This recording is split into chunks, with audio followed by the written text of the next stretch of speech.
Assalamualaikum warahmatullahi wabarakatuh. Waalaikumsalam warahmatullahi wabarakatuh. Alhamdulillah, sholatu wassalamu ala rasulillah. La haula wala quwwata illa billah. Amma ba'du. Yang kita hormati Bapak Kepala Sekolah Wisata Marketing, Bapak Dr. Andes Diana Rusma MPD. Yang terhormat Bapak Ahmad Soleh SPD selaku Bapak Kurikulum SMK Wisata Marketing. Yang kami hormati Bapak dan Ibu guru sekalian yang hadir pada kesempatan pagi hari ini. Marilah bersama-sama kita memanjatkan puji dan syukur kepada Allah Subhanahu wa taala atas limpahan rahmat dan hidayahnya pada pagi hari ini. Kita dapat berkumpul dalam acara diseminasi budaya positif di lingkungan sekolah yang dalam hal ini akan disampaikan oleh Bapak Rizky Adianto SPD selaku calon guru penggerak angkatan 10. Mudah-mudahan acara pada pagi hari ini senantiasa dilancarkan dan membawa manfaat untuk kita semua. Amin. Yang kedua, sholawat dan salam senantiasa kita aturkan kepada junjungan kita Nabi besar Nabi Muhammad SAW. Mudah-mudahan kita semuanya nanti mendapatkan syafaatnya dan amin. Bapak Ibu sekalian yang saya hormati, sebelum acara dimulai, izinkan kami membacakan susunan acara pada pagi hari ini. Acara yang pertama yaitu pembukaan, dilanjutkan dengan acara yang kedua yaitu sambutan dari Bapak Kepala Sekolah. Acara yang ketiga yaitu acara inti materi diseminasi, dan acara yang terakhir adalah penutup. Baiklah, untuk membuka acara ini marilah bersama-sama kita buka dengan membaca basmalah. Bismillahirrahmanirrahim. Terima kasih. Acara berikutnya yaitu sambutan dan arahan dari Bapak Kepala SMK Negeri 1 Marketing dan Hormat Bapak Diana Rusma MPD. Kami persilakan. Assalamualaikum warahmatullahi wabarakatuh. Waalaikumsalam warahmatullahi wabarakatuh. Alhamdulillah, alhamdulillah rabbil alamin. Asyhadu an la ilaha illallah wa la syarika lah, wa asyhadu anna Muhammadan abduhu wa rasuluhu. Allahumma shalli ala sayyidina Muhammad wa ala ali sayyidina Muhammad. Yang kami hormati tim kurikulum dan juga Bapak Ibu guru semuanya beserta disimilasi dari Pak Rizky Adianto SPD. Alhamdulillah, kita panjatkan puji syukur kehadirat Allah Subhanahu wa taala atas nikmat, atas karunia yang Allah berikan kepada kita pada kesempatan pagi hari ini. Kita bisa melaksanakan atau mengikuti bersama nanti yang insyaallah nanti akan kita ikuti bersama terkait dengan disimilasi budaya positif, yang tentu ini adalah bagian dari disimilasi dari materi yang sudah Pak Rizky Adianto SPD dapatkan ketika mengikuti dalam proses dalam proses mengikuti calon guru penggerak, pelatihan calon guru penggerak yang tentu ada serangkaian kegiatan-kegiatan. Salah satunya adalah mendesimilasikan materi yang sudah didapatkan, dan kali ini terkait materi budaya positif. Mestinya kalau kita lihat dari kata asalnya budaya dan positif ya. Budaya ini kan mestinya sesuatu yang sudah menjadi membudaya, menjadi hal yang sudah tidak hanya kebiasaan tetapi sudah melekat pada diri kita ya. Melekat pada diri dan budaya dan positif ini konotasinya adalah sesuatu yang baik, sehingga budaya positif ini adalah budaya yang betul-betul baik. Dan budaya positif ini mestinya juga kalau kita telusuri mestinya sudah ada sejak nenek moyang bangsa kita ya. Jadi nenek moyang bangsa kita itu punya nilai-nilai yang positif, yaitu nilai-nilai yang terkandung dalam nilai-nilai Pancasila dan juga budaya-budaya yang positif. Hanya saja budaya-budaya ini kan tentu tadi menjadi hal yang sama, apalagi di masa sekarang ini sudah kemudian bisa jadi sudah tadi bercampur dengan budaya-budaya yang lainnya, budaya-budaya yang lainnya, sehingga mestinya budaya-budaya positif yang sudah ada ini mesti kita kuatkan. Tidak hanya pada peserta didik kita, tetapi juga semua warga SMK Negeri 1 Ampel Gading mestinya melaksanakannya, karena ya mau tidak mau ketika sudah menjadi nama budaya itu ya sudah menjadi bagian dari semuanya, tidak hanya sebagian-sebagian ya sebagian. Nah, budaya positif ini terkait dengan budaya positif di sekolah, khususnya nanti kalau implementasinya adalah implementasi di SMK Negeri 1 Ampel Gading. Dan dengan adanya diseminasi ini harapannya apa yang didapat ketika Pak Rizky Adianto mengikuti dari pelatihan calon guru penggerak ini juga tersosialisasikan, terdisimulasikan, dan Bapak Ibu guru yang ada walaupun ini sebagian, ini paling tidak juga menerima apa yang sudah didapat Pak Rizky, dan juga tentunya juga menularkan ke yang lainnya.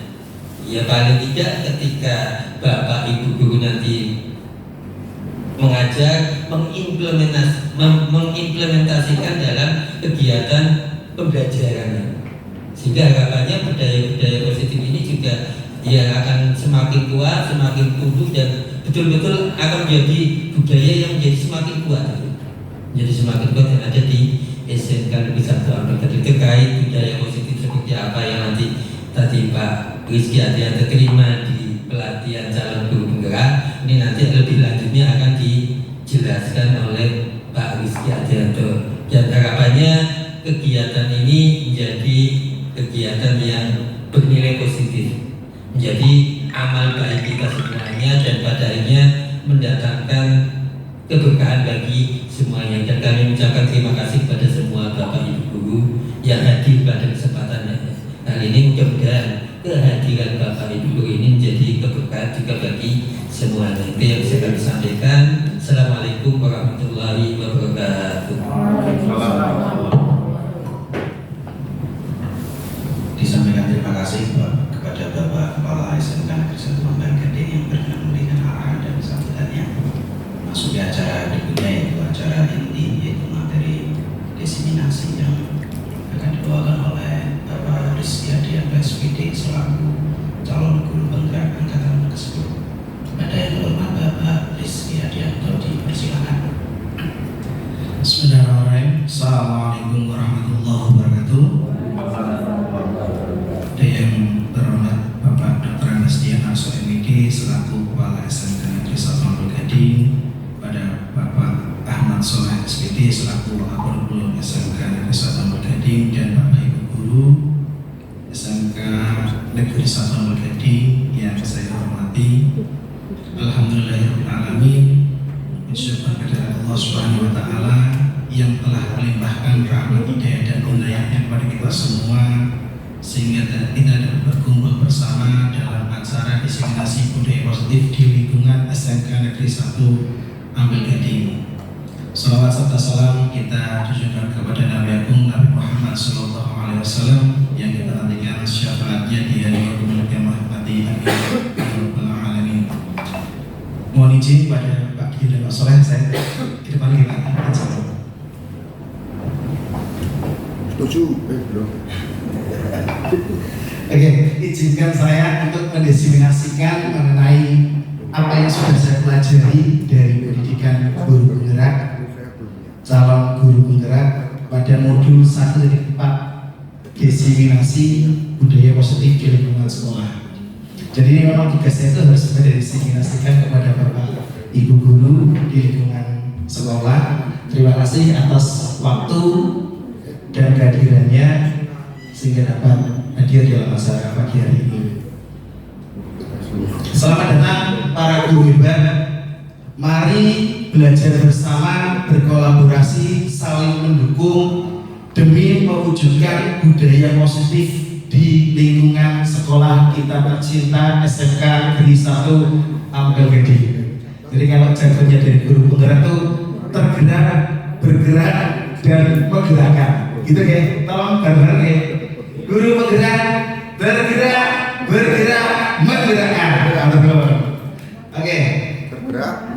Tujuannya apa sih kegiatan diseminasi pada pagi hari ini? Yang pertama adalah terbentuknya tujuan pendidikan sesuai dengan filosofi Ki Hajar Dewantara KHD. Yang kedua adalah adanya kolaborasi seluruh warga sekolah untuk penerapan budaya positif di lingkungan sekolah. Yang ketiga, timbulnya kesadaran seluruh warga sekolah untuk menerapkan budaya positif. Nah, untuk mewujudkan pendidikan sesuai dengan filosofi Ki Hajar Dewantara, apa yang bisa kita lakukan? Nah, kalau sekarang ini pembelajaran itu sudah tidak lagi berpusat pada guru, bukan teacher center atau guru bahasa Inggris seperti itu, ini ya. Jadi sudah tidak semuanya lagi tuh teacher center. Maka dalam sekarang itu lebih ke arah student center yang sudah kita terapkan dalam pembelajaran kita. Kita sudah menerapkan pembelajaran menggunakan metode project based learning. Itu ya yang sedang booming-boomingnya sekarang itu. Kita sudah menerapkan pembelajaran project based learning di mana anak itu dimulai dari merencanakan, melakukan dan mendapatkan hasil apa yang sudah mereka rencanakan dari awal. Kemudian kodrat anak. Kodrat anak adalah bermain. Nah, ingat Bapak Ibu, kodrat anak itu bermain. Saya tahu itu ya dari saya pendidikan ini. Karena sebelumnya itu ya saya menganggap anak itu ya harus mampu. Apa yang kita berikan itu anak juga harus bisa. Tapi ternyata kodratnya anak itu harus bermain. Jadi harus membuat pembelajaran dan suasana kelas yang menyenangkan. Nanti kalau matematika seperti saya dan Pak Hanung itu bukan lagi pelajaran yang materi, bukan pelajaran yang matematika itu serem, matematika itu susah, tidak. Tapi bagaimana kita mencoba membuat pembelajaran itu menyenangkan, mereka merasa oh iya kita itu ikut dalam pembelajaran tersebut, bukan hanya disuapi terus, bukan hanya disuapi. Ini saya kasih rumus, ini kerjakan, ya. Nah, bukan seperti lagi, tapi anak diusahakan itu sudah merancang bagaimana pembelajaran yang akan dilakukan oleh mereka. Kemudian membuat pembelajaran yang kolaboratif serta mampu memancing anak untuk mengemukakan pendapat sesuai dengan minat dan bakat mereka. Bahwa pembelajaran itu diharapkan kolaboratif. Maka pembelajaran tidak hanya satu mapel saja. Kalau bisa kolaboratif dengan mapel-mapel lain itu yang menghasilkan suasana pembelajaran yang suasana pembelajaran yang menyenangkan bagi siswa. Itu sesuai dengan filosofi Ki Hajar Dewantara. Nah, kita masuk ke dalam materi budaya positif. Budaya positif itu apa sih? Budaya positif itu merupakan perwujudan dari nilai-nilai atau keyakinan universal yang diterapkan di sekolah. Kita tahu bahwa setiap sekolah pasti sudah memiliki budaya-budaya positif di lingkungannya. Kita pun juga mengetahui bahwa di lingkungan sekolah kita sudah paham kan? Oh iya, ternyata budaya positif sekolah kita itu seperti ini. Nah, budaya positif dapat mendorong murid untuk mampu berpikir, bertindak, dan mencipta sebagai proses memerdekakan dirinya sehingga murid mampu mandiri dan bertanggung jawab. Nah, itu harapannya seperti itu. Jadi murid diharapkan bisa mandiri dan bisa bertanggung jawab. Konsep inti budaya positif terdiri dari beberapa bagian. Nah, bagian-bagian ini akan kita pelajari di diseminasi pada pagi hari ini. Yang pertama adalah perubahan paradigma belajar, kemudian disiplin positif, kemudian kebutuhan dasar manusia, yang keempat adalah motivasi perilaku manusia, kemudian posisi kontrol guru, kemudian keyakinan kelas, dan segitiga restitusi. Oke, kita mulai dari yang pertama, pembelajaran dengan paradigma baru. Nah, di zaman sekarang ini kan semua sekolah pasti sudah menerapkan profil pelajar Pancasila dalam setiap muatan pembelajarannya. Maka dari profil pelajar Pancasila tadi itu dipelajari melalui program intrakurikuler dan kokurikuler.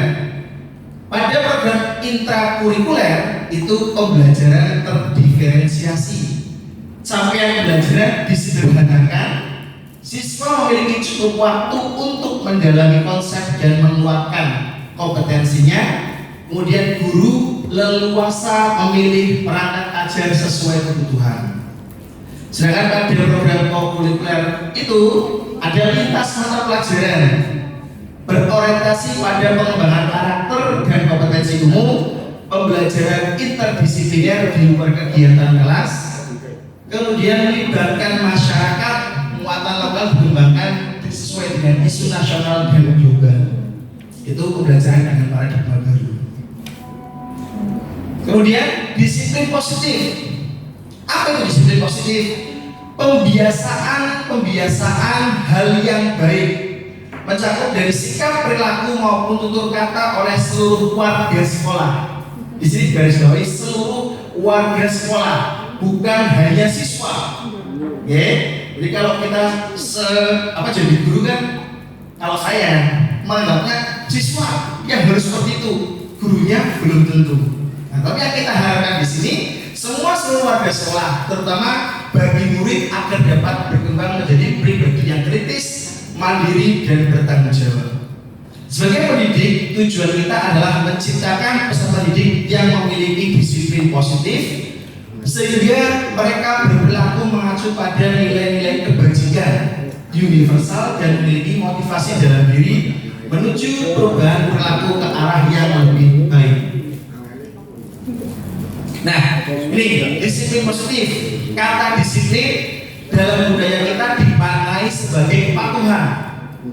Terkadang kita menghubungkan disiplin dengan ketidaknyamanan, tekanan. Nanti kalau kita ditekan itu baru kita mau disiplin. Kemudian disiplin positif merupakan suatu cara penerapan disiplin yang mengajarkan anak bertanggung jawab dan menumbuhkan kesadaran diri berdasarkan nilai-nilai kebajikan.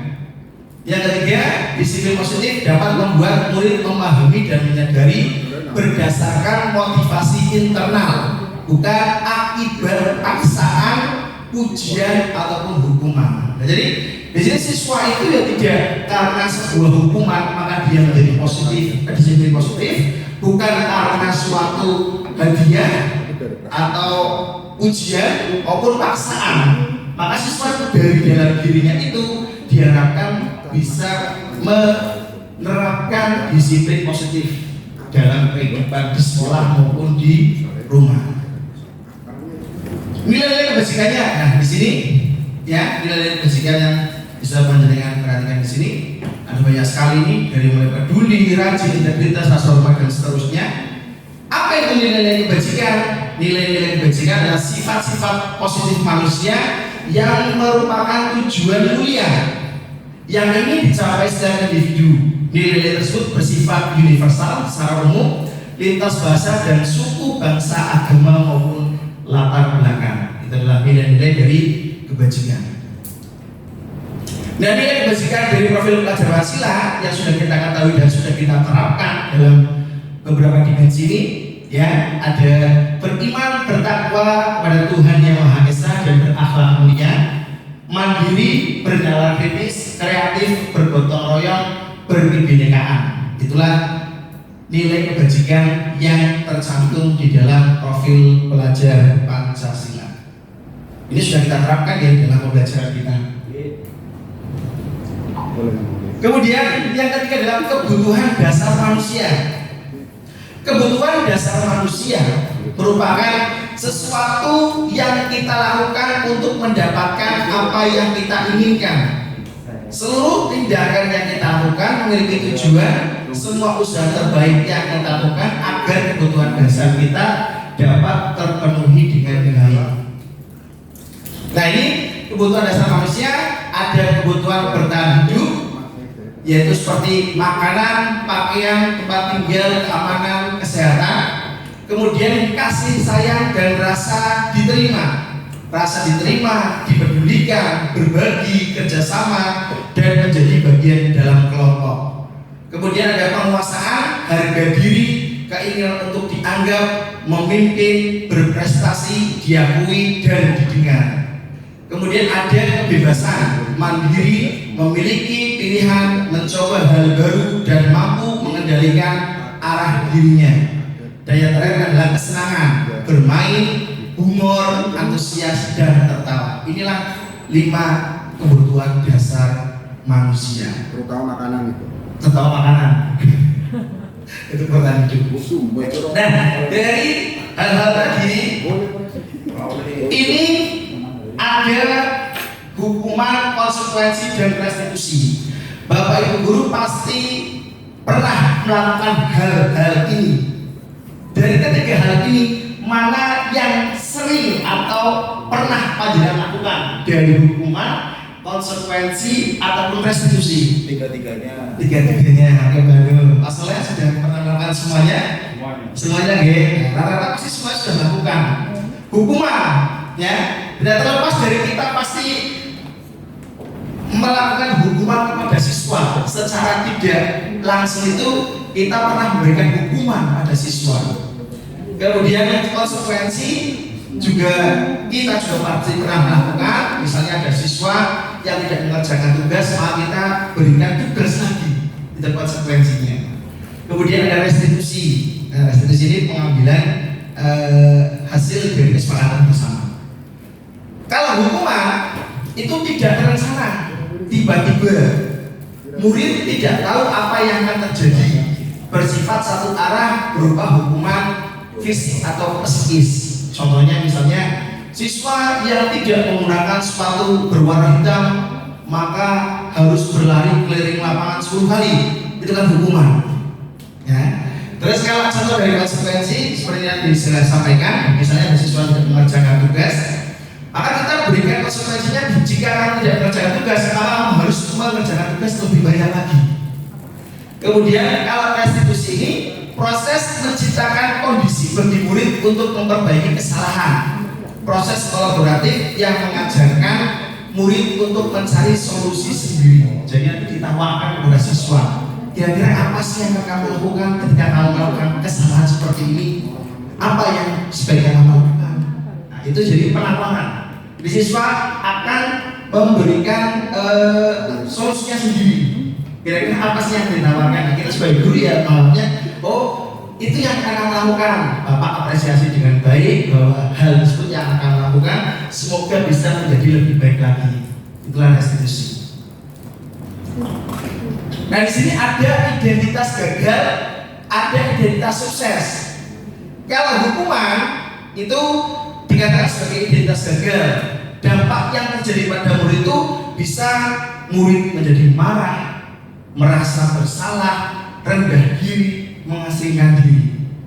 Tiba-tiba tidak diharapkan atau sangat melukai, dan hukuman itu dibuat oleh guru. Kemudian menyakitkan, guru menjalani konsekuensi dengan menyalahkan, mengkritik, menyindir, merendahkan. Itu kalau hukuman. Sedangkan kalau identitas sukses dalam disiplinnya bisa konsekuensi, bisa restitusi. Kalau konsekuensi kehilangan hak, waktu jeda seorang diri sudah diketahui, masuk akal, dibuat oleh guru dan murid secara kesepakatan, membantu guru menyatakan peraturan, melakukan peringatan dan menerapkan konsekuensi. Sedangkan pada restitusi, murid atau anak tidak kehilangan waktu, namun bersemangat memperbaiki diri. Berupa undangan untuk mengadakan restitusi, maka dipanggil tadi siswa yang melakukan kesalahan dipanggil, tidak malah memberikan, tidak marah di depan murid-murid yang lain, tapi dipanggil. Ya mungkin guru-guru BK itu sudah menerapkan hal-hal tersebut. Tapi kalau saya pribadi guru matematika, mungkin setelah belajar ini baru saya tahu. Karena apa? Melihatnya kan, kamu nggak bisa, kamu nggak bisa, mau kayak gitu aja kamu nggak bisa. Kan seperti itu. Nalurinya saya, makanya saya belajar. Kemudian dibuat oleh murid atau anak, menguatkan guru, menyebutkan keyakinan kelas, membimbing kerangka acuan, berpikir restitusi murid atau anak.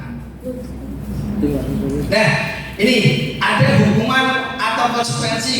Jawab Bapak Ibu. Itu ada tindakan guru mencatat 100 kali di dalam buku kalimat, saya tidak akan terlambat lagi karena terlambat ke sekolah. Itu hukuman atau konsekuensi?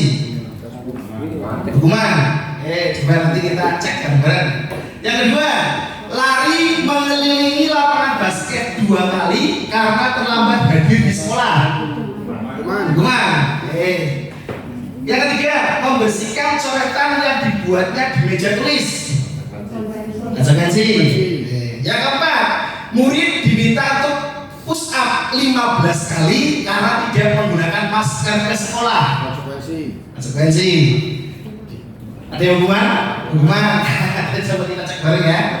Menggantikan kertas tugas teman yang telah dicoret-coret. Hukuman. Konsekuensi. Berjemur di lapangan basket pukul 12 siang karena ngobrol dengan teman. Nah, ini.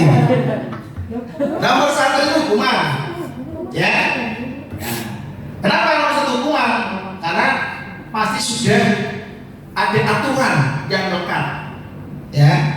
Mencatat 100 kali dalam buku kalimat, saya tidak akan terlambat lagi karena terlambat ke sekolah. Kemudian lari mengelilingi basket, ini bisa 2 versi Bapak Ibu Guru. Kenapa kok bisa hukuman? Kenapa kok bisa konsekuensi? Kalau hukuman pasti itu sudah menjadi suatu aturan. Tapi kalau konsekuensi bersama antara murid dengan guru, misalnya nih, saya sebagai guru olahraga, kita membuat kesepakatan. Kesepakatannya apa? Kesepakatannya kalau kamu terlambat, nanti kamu keliling lapangan. Itu kan juga bisa sebagai konsekuensi. Jadi bisa tergantung dari versi mana yang kita lihat. Membersihkan coretan yang dibuatnya di meja tulis. Hukuman atau konsekuensi? Hukuman ya. Terus murid diminta push up karena tidak menggunakan masker ke sekolah. Sepakat konsekuensi? Iya. Maka menggantikan kertas teman yang telah dicoret-coret. Hukuman ya. Berjemur di lapangan basket. Ya tadi itu bisa hukuman bisa konsekuensi tergantung dari kesepakatan dengan gurunya. Kemudian, nah perbedaannya apa? Kalau dari hukuman, guru menghukum murid dengan menyuruh lari keliling lapangan tanpa adanya kesepakatan yang dibuat antara guru dengan siswa tadi. Guru pasti ketika melihat muridnya langsung memberikan hukuman. Kamu lari keliling lapangan, kamu terlambat, itu kan hukuman. Tapi kamu sudah melanggar kesepakatan kita. Ayo kesepakatannya apa? Kalian lapangan apa? Oke, silakan kalian lapangan. Gitu. Guru akan berbicara dengan nada keras. Ya, kalau hukuman pasti keras. Marah. Contohnya, Pak Sber, kamu lari di lapangan karena kamu tidak mengerjakan tugas. Sebagai cara hukuman. Membuat murid menjadi ketakutan, emosi, bahkan agresif. Itulah dari hukuman. Kemudian konsekuensi, guru memberikan konsekuensi dengan membaca materi atau mengerjakan soal. Jadi misalnya kamu tidak mengerjakan soal, maka kamu harus mengerjakan atau menulis materi sekian halaman. Itu konsekuensinya karena tidak mengerjakan tugas. Guru tegas dengan aturan yang telah disepakati dan siswa menghormati aturan. Yang ketiga adalah restitusi. Guru menanyakan keyakinan kelas atau nilai dan membantu siswa menyelesaikan masalahnya. Jadi guru hanya memberikan saran bagi siswa yang tidak menemukan solusi untuk melakukan perbaikan.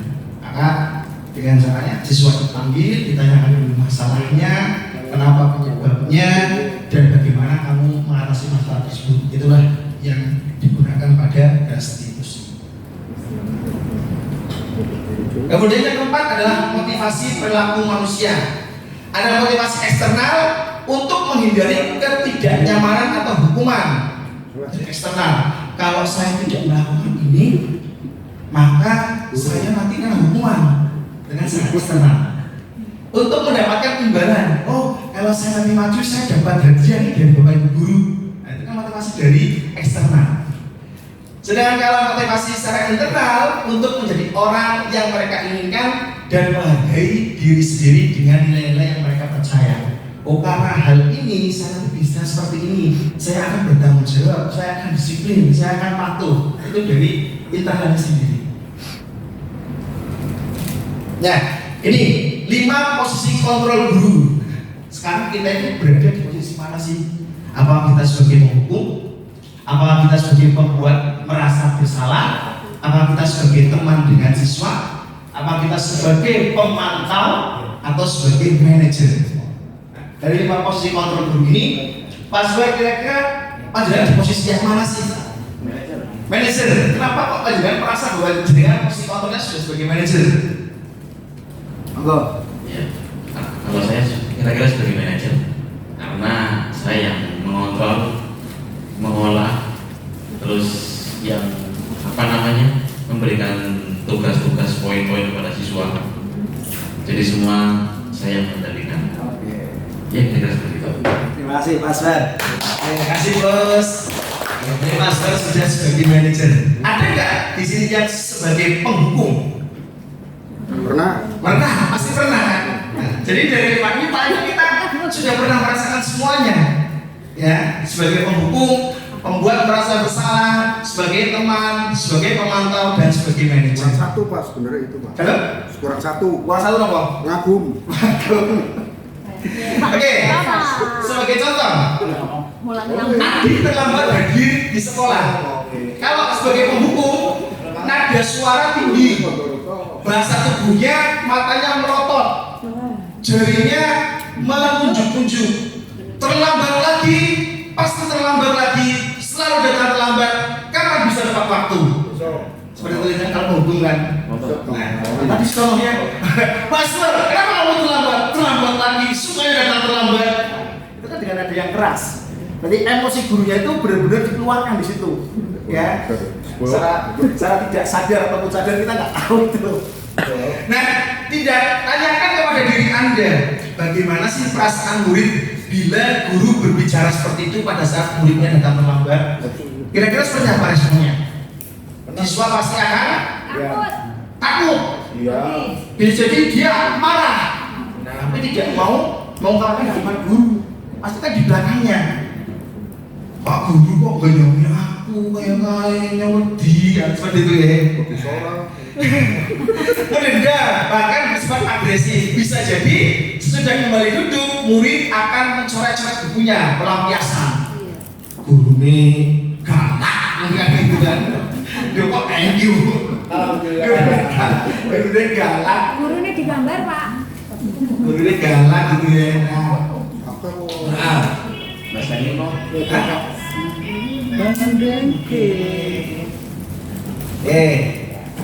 jadi itu sebagai penghukum. Dan bisa jadi sepulang sekolah murid melihat motor atau mobil gurunya digembesi, dibocori, dibaret. Nah, itu yang konsekuensinya ketika siswa dimarahi guru atau sifat guru sebagai penghukum. Bahkan ada guru yang sudah ditantang berkelahi. Itu pengalaman pernah ada yang cerita seperti itu. Tantang murid ini. Tantang mana? Ya, gitu. Oke, lanjutkan. Yang kedua, membuat merasa bersalah. Nada suara memelas, halus, sedih, bahasa tubuh merapat pada anak. Jadi kalem lah. Adi, kamu ini bagaimana ya? Kalau mungkin kalau orangnya itu dia ataupun BK pantas tuh sebagai BK. Ya kan seperti itu. Adi, kenapa kamu ini bagaimana ya? Kamu sudah berjanji dengan ibu tidak akan terlambat tadi. Kenapa sih kamu kok senang sekali terlambat? Kenapa kamu kok mengecewakan ibu? Ibu benar-benar kecewa sekali sama kamu.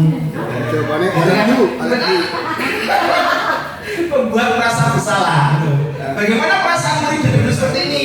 Murid akan merasa bersalah. Ibu benar-benar kecewa sekali. Murid akan merasa bersalah ini. Bersalah telah mengecewakan ibu atau bapak guru. Murid merasa menjadi orang yang gagal dan tidak sanggup membahagiakan orang lain. Kadang-kala sikap seperti ini lebih bahaya dari sikap penghukum karena emosinya tertanam di dalam murid menahan perasaan. Tidak seperti murid dengan guru penghukum, di mana murid bisa menumpahkan amarahnya walaupun dengan cara yang negatif. Kemudian teman, nada suara ramah. dan bercanda. Bahasa tubuh merapat pada murid, mata dan senyum jenaka. Jadi kita kan punya sesuatu sebagai teman. Tapi hati-hati loh kalau kita sebagai teman, kalau muridnya tidak bisa mengontrol diri, malah menyepelekan kita sendiri. Muridnya apa? Gurunya. Oh, gurunya sendiri malah. Pengalaman nomor berikut. Oh, ini beda. Oke, nah, jadi contohnya nih, Adi, ayolah, bagaimana sih kamu? Kemarin kamu sudah janji ke bapak, bukan? Kenapa kamu terlambat lagi? Itu kan dia memposisikan sebagai teman. Nah, terus bagaimana perasaan muridnya?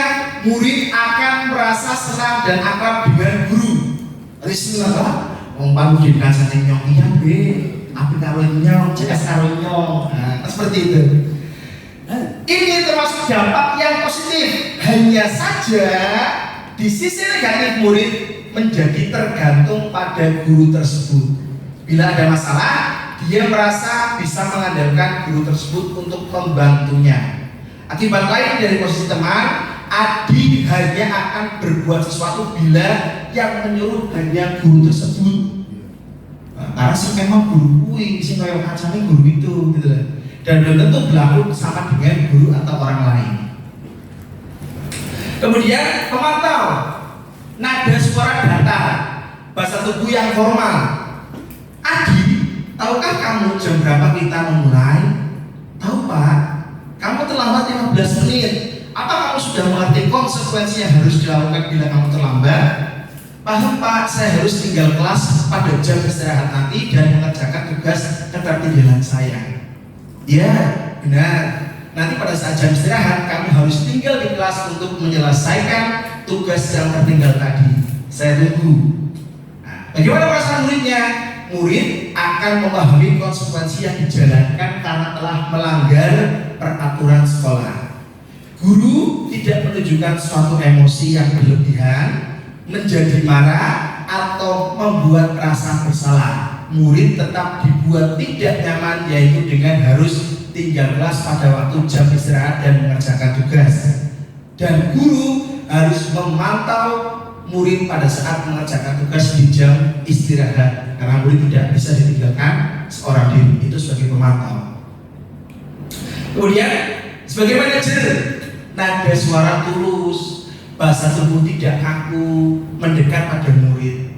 Pak Asbar, apakah kamu mengetahui jam berapa sekolah dimulai?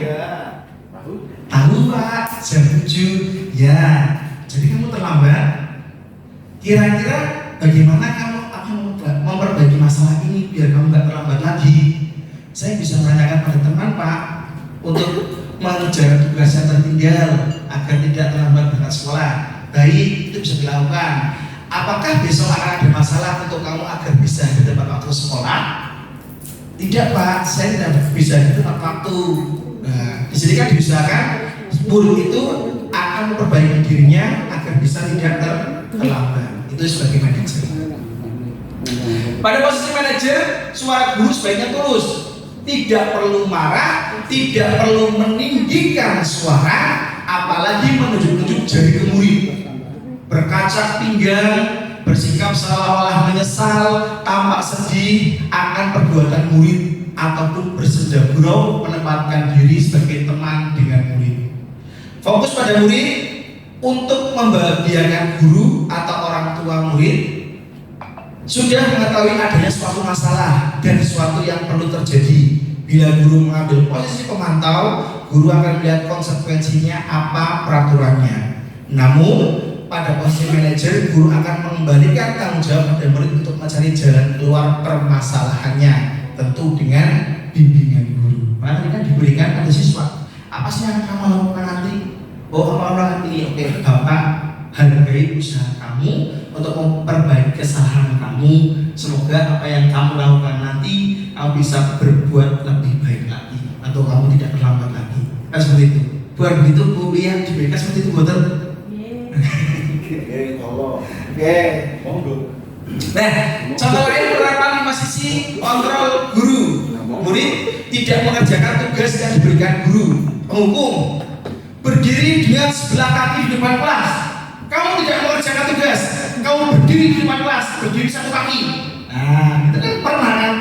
Nah, jadi zaman-zaman dulu waktu SD itu hukuman itu sering itu kalau melihat anak-anak yang nggak mengerjakan tugas itu pasti diberi hukuman. Kemudian pembuat merasa bersalah. Sekian kali ibu sudah ingatkan. Kamu senang ya melihat ibu terus bertindak seperti ini. Kamu senang ya guru marah-marah sama kamu. Karena kamu tidak mengerjakan tugas.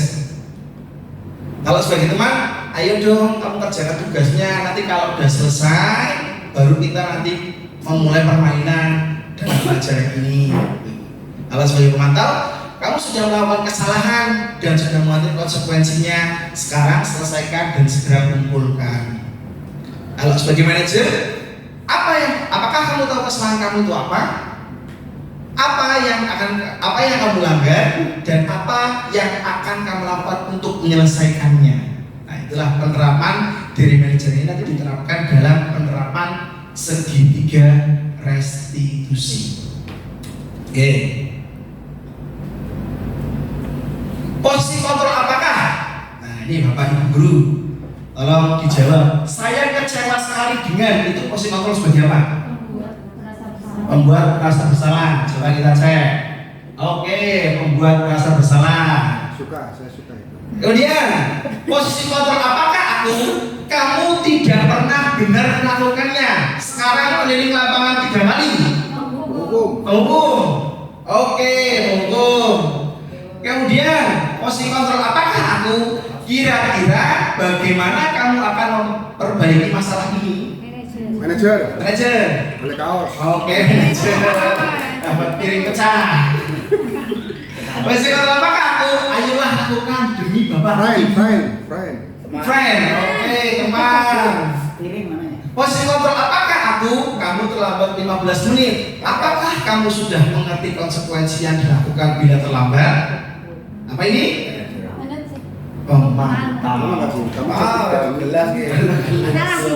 Oke, keren sekali nih Bapak Ibu Guru. Nah, kemudian keyakinan kelas. Nah, sebelum kita menerapkan segitiga restitusi atau aturan yang untuk memberi masalah, maka kita akan membuat yang namanya keyakinan kelas atau kesepakatan kelas. Jadi lebih baik itu dilakukan ketika Bapak Ibu Guru atau wali kelas itu dalam awal pembelajaran, awal semester itu lebih baik. Artinya siswa itu sudah membuat aturan berarti ya, membuat kesepakatan yang dimana hal itu sudah disepakati bersama. Dan kira-kira kalau buat ada lagi masuk ke undang ya. Nah, dan kalau nanti siswa melanggar dari hal tersebut, kira-kira konsekuensinya mereka sudah tahu.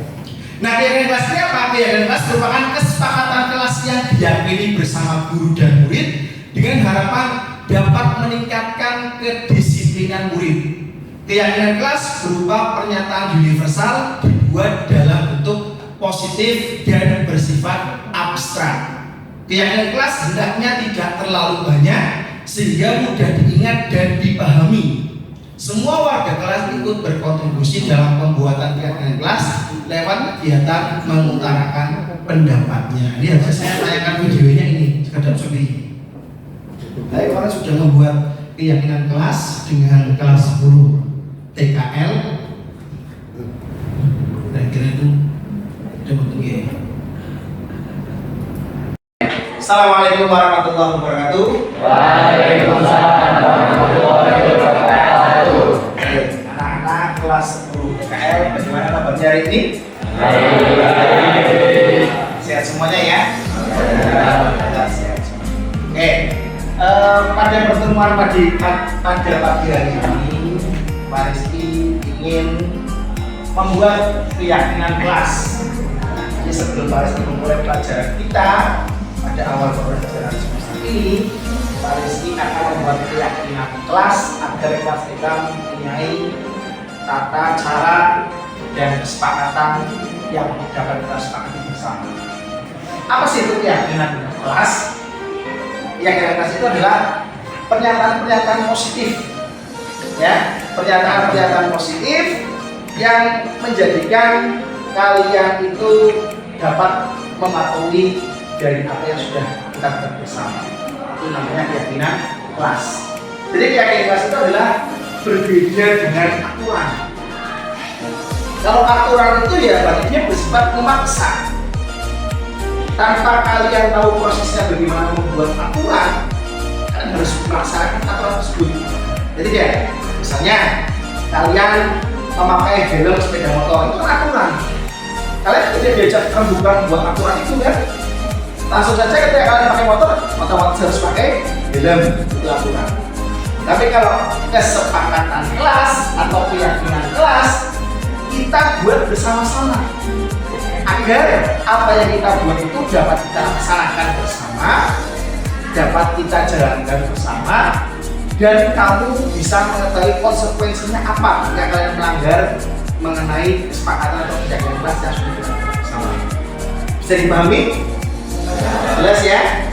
Untuk membuat keyakinan kelas, sebelumnya Pak Rizky ingin menanyakan pada beberapa dari teman-teman kalian ini untuk mengungkapkan pendapatnya mengenai apa sih keinginan dari keyakinan kelas yang mereka harapkan. Mas Salman, bagaimana keyakinan kelas yang ingin kamu harapkan sih agar nanti dapat kita sepakati bersama? Masih ada siswa yang terlambat di sekolah, Pak. Seharusnya tidak boleh terlambat. Oke, Mas Salman, jadi harapan kamu tidak ada siswa yang terlambat ya? Karena dirasa bahwa di kelas kamu itu masih ada siswa yang terlambat untuk masuk ke kelas ya, atau terlambat berangkat sekolah ya? Ya. Oke, selanjutnya Mas Gilang, apa sih pendapat kamu tentang nanti keyakinan kelas yang kita buat? Tidak boleh sombong dan saling menghormati sesama lain. Oke, Mas Gilang, berarti kamu merasa di kelas kamu itu ada siswa yang sombong ya? Iya, Pak. Oke, nah itu harapan dari Mas Gilang. Coba Mas Suharta itu, Mas Suharta, apa sih harapan kamu mengenai keyakinan kelas yang akan kita buat itu apa contohnya? Masih ada siswa yang tidak kompak bayar kas, Pak. Oke, ternyata ada siswa yang tidak kompak untuk kebersamaan.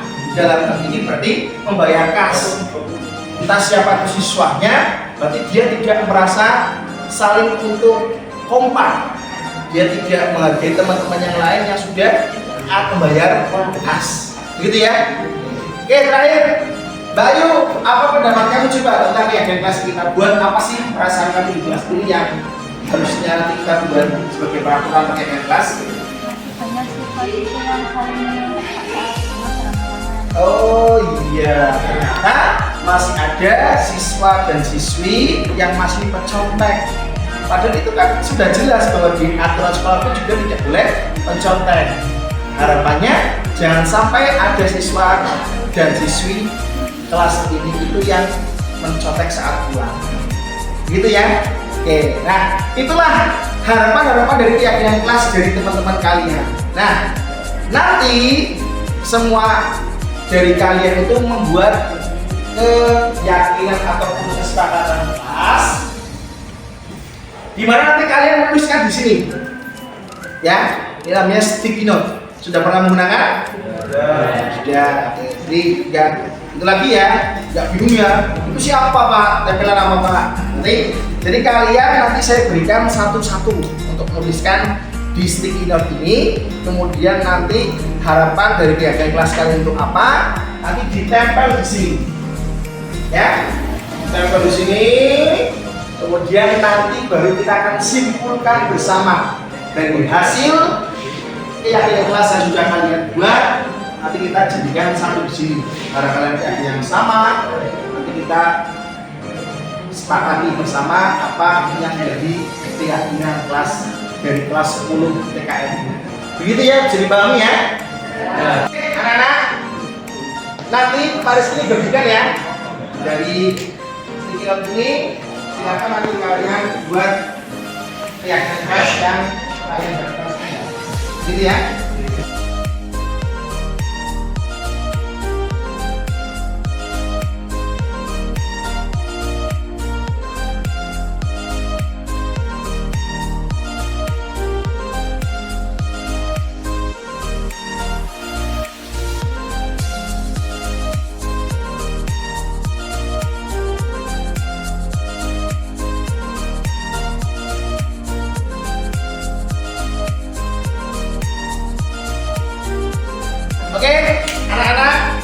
sudah selesaikah dalam membuat harapan untuk keyakinan kelas kita? Sebelum selanjutnya kita menuju ke sana, Pak Rizky ingin es breaking terlebih dahulu. Ya, tapi itu penyegaran. Clue-nya adalah fokus pada jumlah kata pertanyaan. Ya. Berapa banyak tepuk tangan yang dilakukan? Fokusnya adalah jumlah kata dalam pertanyaan. Berapa jumlah tepuk tangan yang dilakukan? Berapa? 6 atau 4? Lagi ya. Berapa? Ya, berapa? Berapa? 1. 4. 1.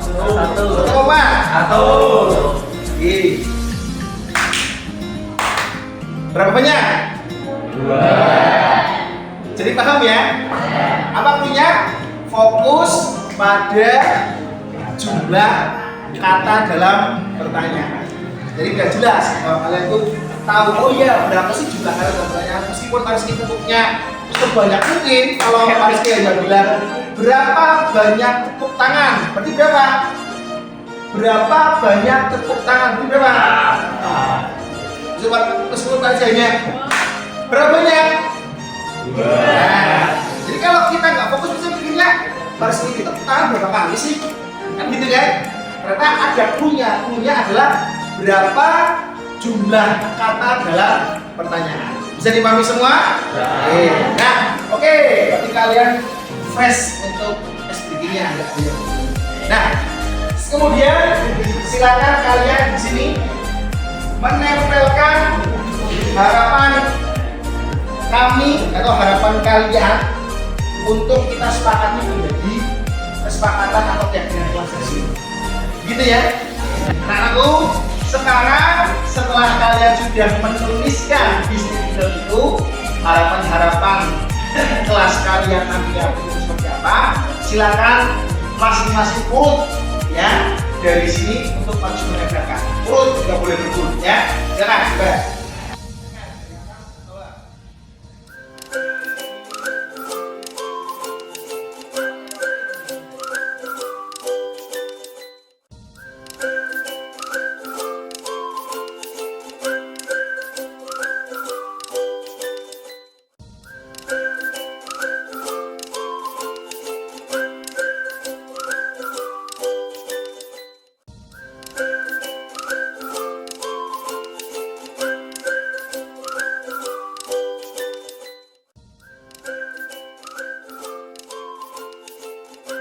Anak-anak, kalian sudah menempelkan harapan kelas dari 10 TKL lagi ya. Mas Rizky ingin bacakan, coba dari satu-satu. Saling peduli, bertanggung jawab terhadap tugasnya ya. Nanti dia kan harus punya sifat apa? Tanggung jawab. Kita tempelkan dulu di sini ya. Ini bisa dituliskan sebagai tanggung jawab ya, tanggung jawab. Terus saling peduli dan menghargai satu sama lain, gitu ya. Artinya apa ini? Menghargai orang lain gitu ya, menghargai sesama, menghargai sesama. Bekerja sama menjaga kebersihan kelas. Berarti apa ini? Bersamaan ya. Bersamaan. Kebersamaan. Mengikuti mengerjakan tugas tepat waktu. Berarti apa ini? Disiplin. Ya kan? Disiplin. Disiplin karena harus tepat waktu. Saling peduli sama, artinya kan apa ini? Menghargai sesama. Tempelkan yang satu. Membantu teman pada saat kesusahan. Berarti apa? Kebersamaan. Memakai seragam sesuai jadwal. Berarti apa ini ikutnya? Disiplin ya? Disiplin. Sip. Berperilaku jujur dan dapat dipercaya. Berarti apa ini? Jujur ya? Jujur. Kemudian sepertinya masih banyak siswa dan siswi yang membuang sampah sembarangan. Saya harap siswa-siswi dapat membuang sampah pada tempatnya. Berarti apa ini? Bertanggung jawab. Karena buang sampah nggak boleh sembarangan. Mana bertanggung jawab? Terus saya harap siswa dan siswi menjalankan piket kelas. Bertanggung jawab ya. Nah, saya menginginkan supaya teman kelas dan saya senantiasa menjaga kebersihan. Kan tanggung jawab ya. Oh, peduli juga boleh. Saling menghargai atau menghormati satu sama lain. Berarti menghargai sesama. Menghargai satu sama lain. Berarti menghargai sesama. Saat pelajaran dimulai, silakan berisik. Berarti maksudnya di disiplin. Kurang. Menjawab bersihan kelas. Tanggung jawab ya. Oke. Sholat tepat waktu. Disiplin. Ya. Jangan sampai kok kamu sudah di sekolah tidak sholat, di rumah tidak sholat, ya. Jangan sampai. Saling menghargai dan menghormati. Menghargai mengucapkan salam saat masuk. Berarti apa ini? Disiplin. Ya, harus. Salam. Membaca Asmaul Husna. Religius. Oh iya dong. Kalian kan juga harus religius. Mengembalikan barang milik teman. Tanggung. 8 piket kelas. Tanggung. Datang tepat waktu. Di.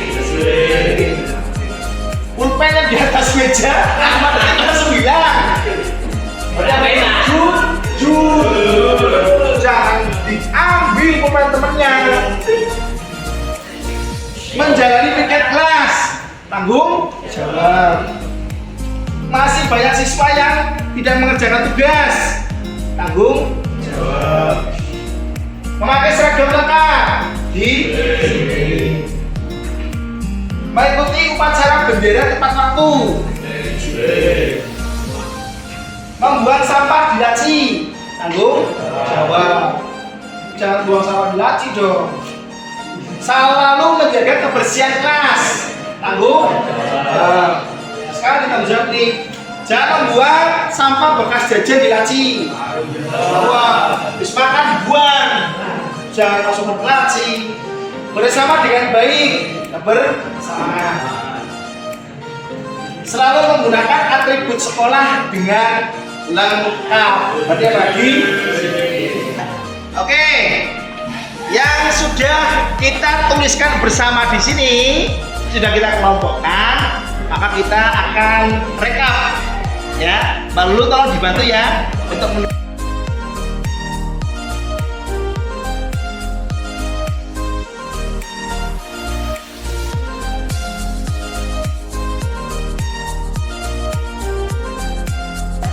Oke, anak-anak, sekarang kita sudah simpulkan di sini ya bahwa keyakinan kelas atau kesepakatan kelas 10 TKL. Yang pertama, disiplin. Apa saja? Datang tepat waktu. Sepakat? Dua, mengerjakan tugas tepat waktu. Sepakat? Yang ketiga, mengikuti KBM dengan tenang. Sepakat? Kemudian religius, mengucapkan salam ketika masuk atau keluar kelas. Sepakat semuanya? Yang kedua, membaca Asmaul Husna sebelum KBM jam pertama dimulai. Sepakat? Untuk meningkatkan keimanan kita. Yang ketiga, berdoa sebelum dan sudah KBM. Sepakat?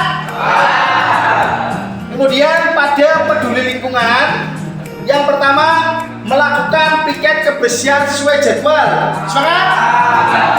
Kalau ada yang tidak sepakat, berarti dia yang tidak pernah piket. Ya? Pura-pura berangkatnya terlambat padahal menghindari piket. Yang kedua, membuang sampah pada tempatnya. Sepakat? Ada yang permen dibuang barber. Terus, yang ketiga menjaga kelas tetap bersih dan nyaman. Sepakat? Kemudian pada toleransi, menghormati guru dan siswa. Sepakat? Tidak boleh membeda-bedakan antara guru yang ngajar ataupun guru yang tidak ngajar. Semuanya sama, kalian hormati. Jangan kok guru yang nggak ngajar kalian pura-pura nggak kenal. Ya, harus kalian menghormati. Ya, meskipun beliau tidak mengajar kalian, meskipun kalian tidak kenal, tetap kalian harus punya etika dan sopan santun ketika menemui guru-guru tersebut. Silakan ya. Kemudian menghargai orang lain. Jadi misalnya kalau teman kalian ketika diangkat ada yang berpendapat, dihargai. Jangan malah gitu, jangan gitu ya. Tapi dihargai. Apa sih pendapatnya dia? Nanti baru kita ambil kesimpulan. 3, peduli kepada teman pada saat susah. Sepakat? Baik maupun pada saat susah maupun senang, kita sama-sama peduli.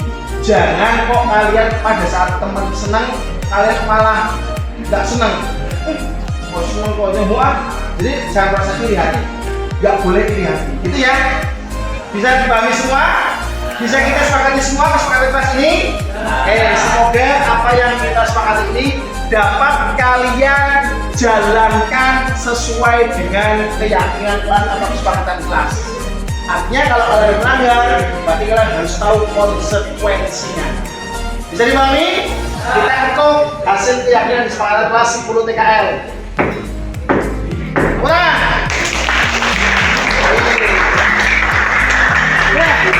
Sebagai bukti bahwa kalian sudah membuat kesepakatan kelas dan kita sudah sepakat bersama, tolong tanda tangan satu persatu, mulai dari Mas Fahri.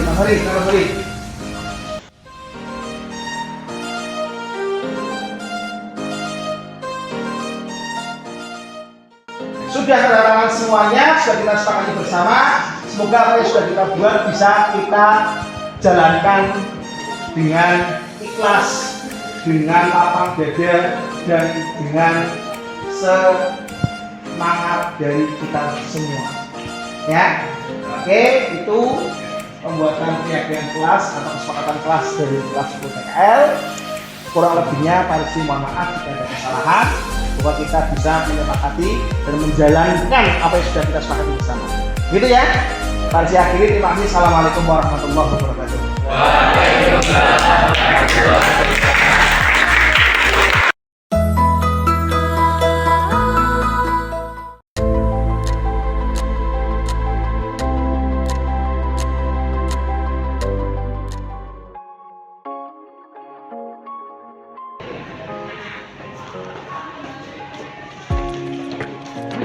Kamu sudah apa Kenapa kamu? Kenapa? Didorongin Pak sama dia Pak. Kenapa jorong? Ikut saya, yuk, berdua saya. Mas Gilang, Mas Suwarta, semua orang pasti punya kesalahan, ya. Mas Suwarta juga harus tahu, makanya yang kamu lakukan itu, tapi kenapa kamu harus lihat kalian mau berantem? Itu kenapa Mas Gilang? Saya dirilai Pak, mau ke kelas lewat tangga, terus saya didorong sama Suwarta Pak. Oh, gitu Mas Suwarta ya? Kenapa sih kok kamu mendorong Mas Gilang? Saya niatnya cuma bercanda Pak. Kamu niatnya mau bercanda? Itu hal yang salah apa tidak Mas Suwarta? Salah ya, karena kamu niatnya bercanda, tapi itu berbahaya. Betul, gitu Mas Gilang? Betul Pak. Nah, jadi kalau memang niatnya bercanda, jangan bercanda di tempat yang seperti itu, apalagi tangganya itu tinggi, itu sangat berbahaya. Ya, kira-kira nanti kalau ada hal seperti itu, apakah Mas Suwarta akan melakukan lagi? Jangan lagi ya. Makanya ingat kalau misalnya kalian jangan bercanda di tempat yang tepat. Karena kalau pas yang tadi jatuh tergelincir itu berbahaya. Siapa yang mau tahu jawab? Kalau masyarakat mau tahu jawab, pikir ya. Nah, lebih baik itu jangan dilakukan lagi karena itu sangat berbahaya. Gitu ya. Untuk kedepannya silakan saling bermaafan biar tidak terjadi masalah. Dan kalian harus tetap berteman. Jangan salah. Jangan maaf ya. Terima kasih ya. Silakan keduanya kembali lagi ke kelas. Jangan sampai ada yang berantem. Jadi Mas Wata bercandanya ingat tempat. Gitu ya. Terima kasih Mas Gilang. Terima kasih Pak. Oke.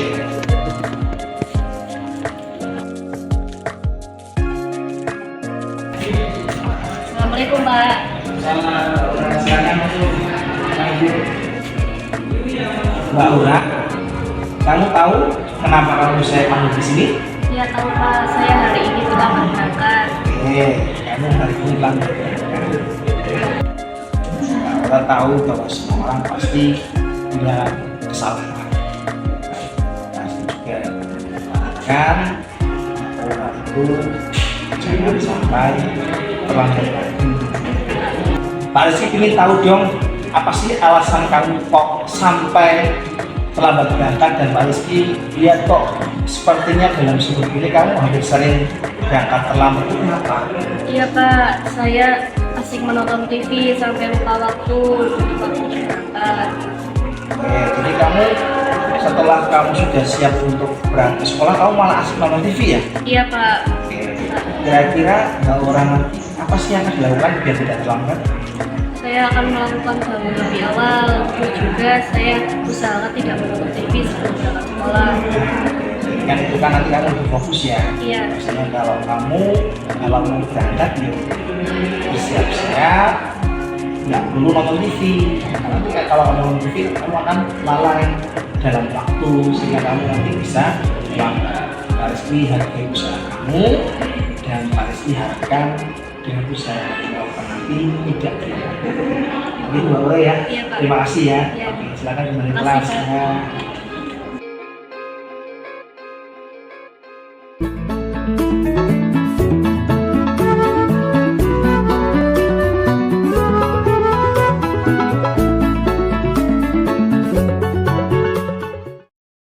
Nah itu dia Bapak Ibu Guru, diseminasi dari saya ini sudah penutupan karena ini sudah selesai. Alhamdulillah. Apa yang sudah saya sampaikan dari diseminasi pada pagi hari ini semoga bermanfaat buat pelajaran semua. Mohon maaf jika ada kesalahan dari saya, ada tutur kata saya yang salah atau ada yang tidak dipahami. Mohon kita belajar dan berkolaborasi bersama. Terima kasih, saya akhiri. Wassalamualaikum warahmatullahi wabarakatuh. Kalau nyanyi saya bergerak itu loh. Pantun deh dia. Pantun. Materi diseminasi sebelum acara tutup bersama dengan Pak Soleh selaku belum memberikan sebagai kata sebagai closing ataupun penguatan terhadap kegiatan yang disampaikan oleh Bapak Presiden kepada Pak Soleh, dipersilakan. Kalau sih tunggu kayak acara kamu. Jadi tunggu acara.